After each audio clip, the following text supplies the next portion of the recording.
বন্ধুরা, good morning বন্ধুরা। Mousumi's kitchen daily ব্লগে আমি মৌসুমি তোমাদের সবাইকে জানাচ্ছি স্বাগত। আজকে আমার রেসিপি হলো মাটন। সেটা আমি বাটা মশলা দিয়ে করব। তাহলে চলো দেখি কিভাবে আমি মাটনটা রান্না করি। আমি মাটন রান্না করার জন্য মাটনগুলো ভালো করে ধুয়ে জল ঝরিয়ে নিয়েছি। পেঁয়াজ টমেটো নিয়ে নিয়েছি, এগুলো কেটে একটা পেস্ট তৈরি করে নেব।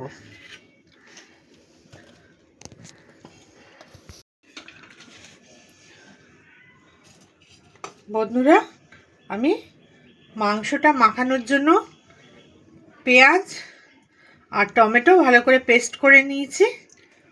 এখানে রয়েছে আদা রসুন বাটা, এখানে রয়েছে আদা জিরে বাটা। ফোড়নের জন্য নিয়ে নিয়েছি গোটা জিরে, 3টে তেজপাতা নিয়ে নিয়েছি, মাংসের মধ্যে দিয়ে মাখাবো। আলু কেটে নিয়েছি, এবার আর গরম মশলা নিয়ে নিয়েছি গোটা। এটাকে থেতো করে তেলে ফোড়নে দেব। তাহলে এখন আমি মাংসটা মাখিয়ে নেব। মাংসর মধ্যে দিয়ে দিচ্ছি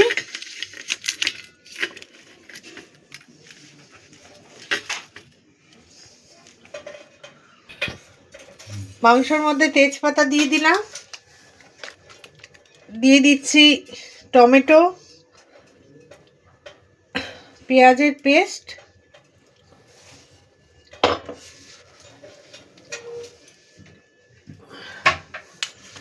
দিয়ে দিচ্ছি হলুদ গুঁড়ো।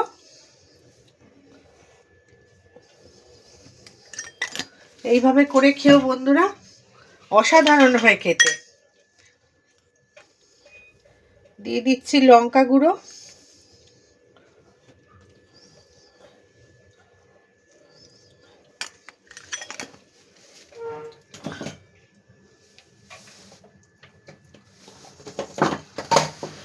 দিয়ে দিচ্ছি কাশ্মীরি লঙ্কার গুঁড়ো রঙের জন্য,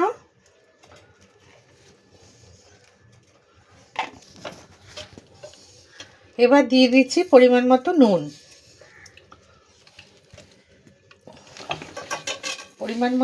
দিয়ে দিলাম। এবার দিয়ে দিচ্ছি কাঁচা সর্ষের তেল।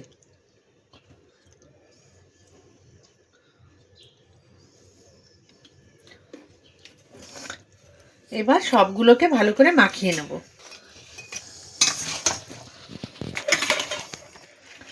সবগুলো ভালো করে মাখিয়ে নিচ্ছি। ও সরি বন্ধুরা, আমার তো এই দেওয়া হয়নি। আদা রসুন দিয়ে দিচ্ছি। এমা, এটা জমে গেছে।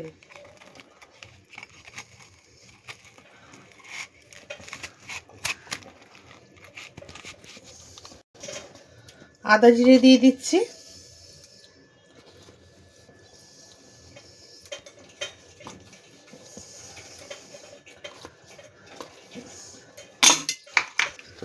দিয়ে দিচ্ছি আদা রসুন বাটা।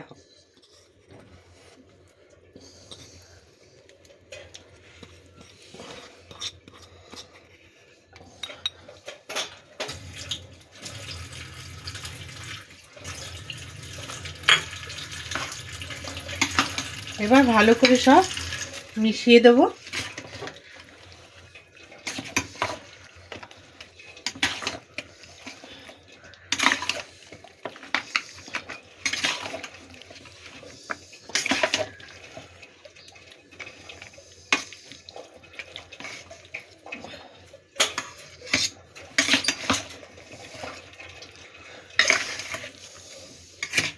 এইভাবে বেটে রান্না করলে স্বাদটা অসাধারণ আসে।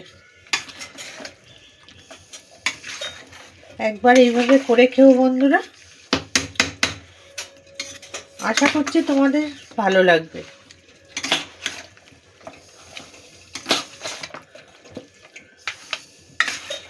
বেশ দোকানের মাংসের মতো হয় টেস্টটা।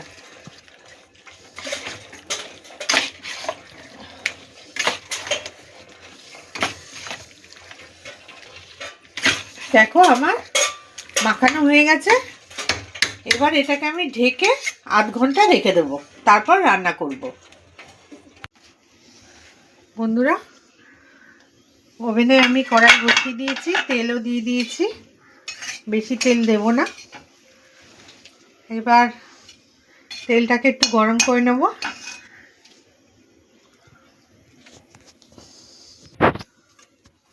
তেলটা গরম হয়ে গেছে, এবার আমি দিয়ে দিচ্ছি গোটা জিরে ফোড়ন।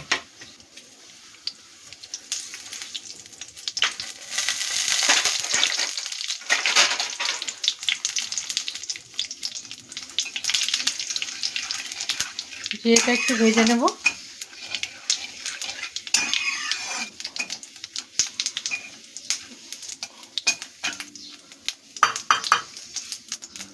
এবার দিয়ে দিচ্ছি লবঙ্গ, এলাচ, দারচিনি যে থেতো করে রেখেছিলাম সেটা।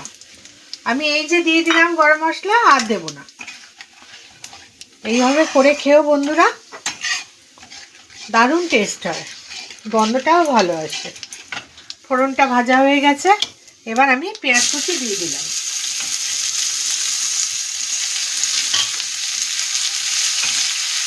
খুব সুন্দর একটা গন্ধ বেরিয়েছে।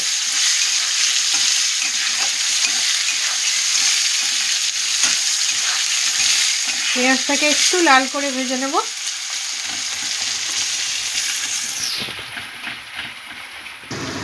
পেঁয়াজটা ভাজা হয়ে গেছে, এবার আমি ম্যারিনেট করা রাখা মাংসটা দিয়ে দিচ্ছি।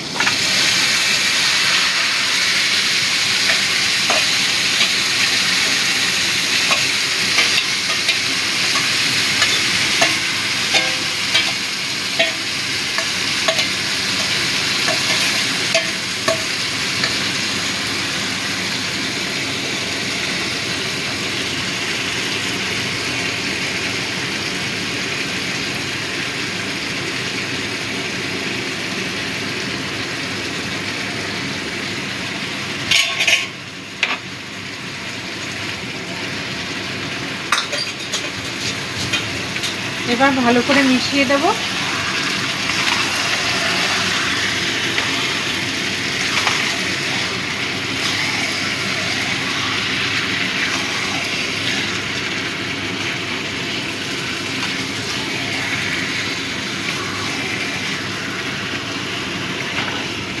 কখনো ভিজছিল কেটেছে পড়ে।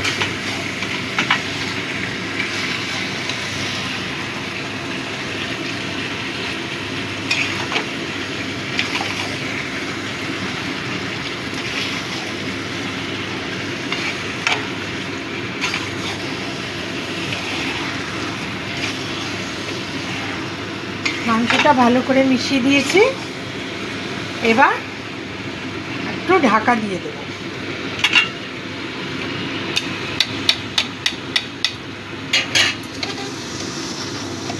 ফ্লেমটাকেও মিডিয়াম টু হাইয়ে দিয়ে দেব।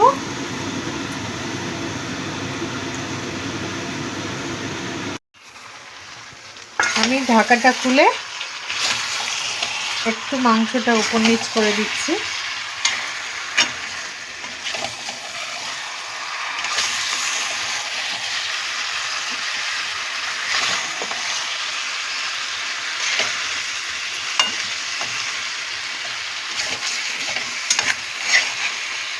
এবার আবারও ঢাকা দিয়ে দেব।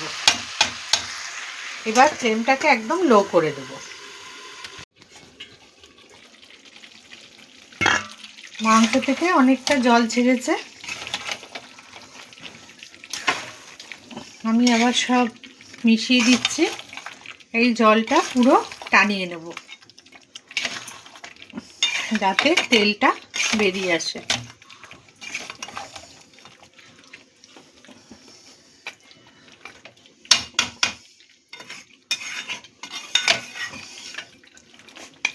আবারও ঢাকা দিয়ে দেব।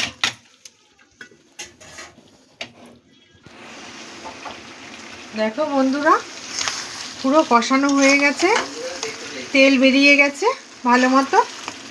এবার আমি এটাকে প্রেসার কুকারে দিয়ে দেবো।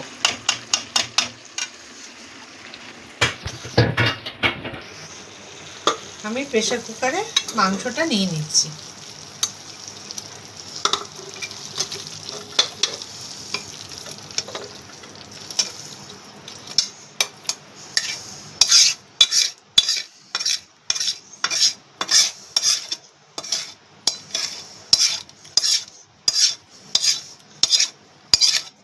বন্ধুরা, আমার এই রেসিপিটা যদি তোমাদের ভালো লেগে থাকে তবে কমেন্ট করে আমাকে জানিও কেমন লাগলো। তোমাদের এক একটা কমেন্ট পেলে না আমি অনেক আনন্দ পাই।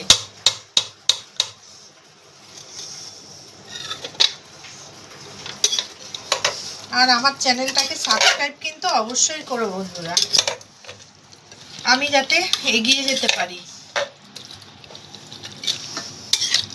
আর পাশে থাকা বেল বাটনটিও ক্লিক করে দিও, তাহলে আমার রোজকার রেসিপি তোমাদের কাছে খুব তাড়াতাড়ি পৌঁছে যাবে। মাংসটাকে একটু ওপর নিচ করে দিচ্ছি, আলুগুলো যেহেতু নিচে একটু ওপর নিচ করে দিলাম।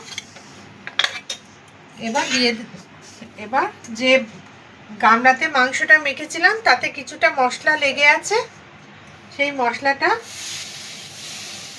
শুদ্ধ জল নিয়ে নিয়েছি, জলটা একটু গরম করে নেব।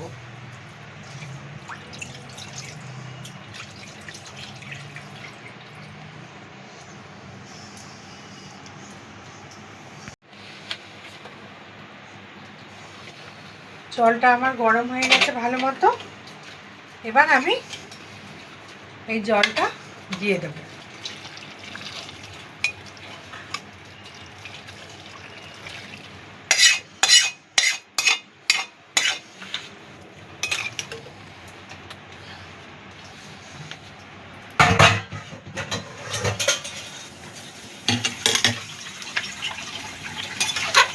আবারও মাংসটাকে আমি একটু জলের সাথে নাড়িয়ে দিচ্ছি।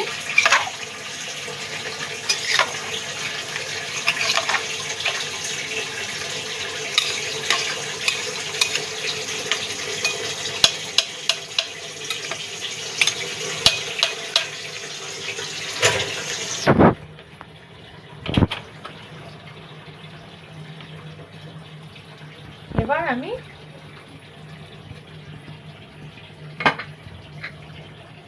সিটি দিয়ে দেব।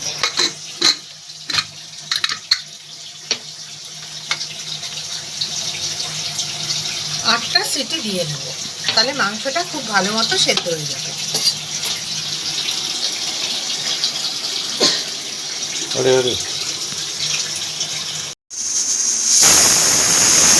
আমার 8টা সিটি হয়ে গেল, এবার আমি গ্যাসটাকে অফ করব। বন্ধুরা, ব্যাপারটা বেরিয়ে গেছে, বাষ্পটা বেরিয়ে গেছে ভেতর থেকে। আমি এবার খুলে নিলাম।